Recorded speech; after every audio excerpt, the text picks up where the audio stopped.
Chapi chapeau, patapou, chapeau chapi, patapi, piripipi, rabada, dada. Pacha pacho, pitipo, pacho pacha, pitipa, piripipi, rabada, dida.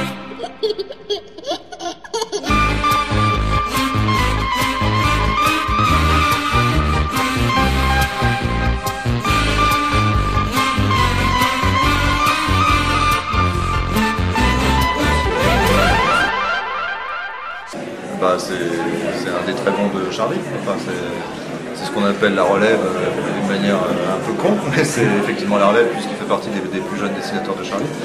Et puis c'est un excellent dessinateur de presse. Quel regard vous avez sur le fait qu'il fasse et de la BD et du dessin d'actu? Et ben ça me fait des fois un peu chier parce que plus il fait de la BD, moins il est présent dans Charlie. Et je préfère le voir dans Charlie qu'en album. Mais sinon, ce qu'il fait en BD, ça marche très bien et c'est vraiment marrant. Il maîtrise en tout cas un genre un peu particulier qui est le mélange de la BD, le genre BD qui parle très rarement d'actualité, avec le dessin de presse qui lui parle d'actualité. Donc il arrive à faire ce truc-là parfaitement. Il a trouvé un genre, un créneau en tout cas assez intéressant. Ce qu'il y a, c'est que moi ça me fait marrer deux fois parce que d'une part le bouquin est rigolo et puis d'autre part je connais effectivement Jules dans la vie privée, donc j'arrive à comparer et il a fait un boulot de journaliste, c'est-à-dire qu'il a menti sur quasiment rien. En tout cas concernant sa vie privée, il a vraiment tout balancé. Donc,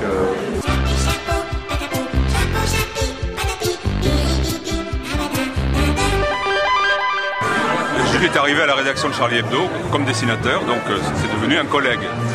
Et puis après un copain. Et peut-être plus si affinité, on verra. Il a un style très personnel et qu'il a un humour très fort, très fort. Ouais. Et par rapport à ces BD, qu'est-ce que vous pensez de ce travail parallèle? C'est-à-dire il fait des caricatures politiques et d'actualité. Moi je trouve que c'est bien parce qu'un dessinateur n'est pas contraint à se couler dans un seul registre. C'est toujours enrichissant en plus de faire des choses différentes. En plus comme il est sans doute très littéraire, je pense que la BD lui permet d'exprimer la narration. Ce qui n'est pas le cas obligatoirement du dessin d'actualité.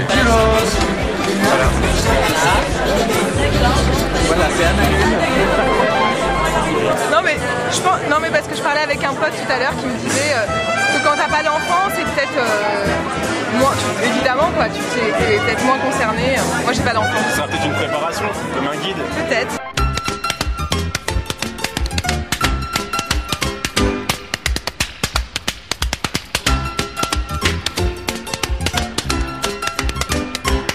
Donc vous avez un petit peu organisé cette soirée. Est-ce que vous êtes très contente du résultat? Ah oui, vraiment, absolument. Je trouve que vraiment, on avait des craintes à cause des grèves, mais voilà, vous voyez, il a un très beau rayonnement, il a beaucoup d'amis et puis de gens qui apprécient son travail.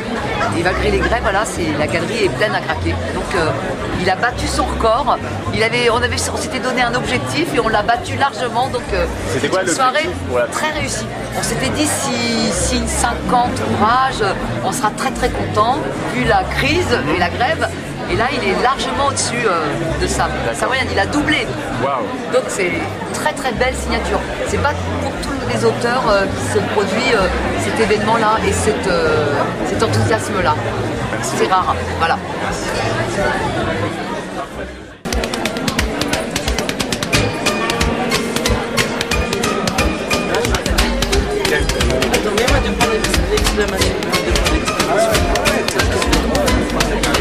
Est-ce que tu peux te présenter déjà?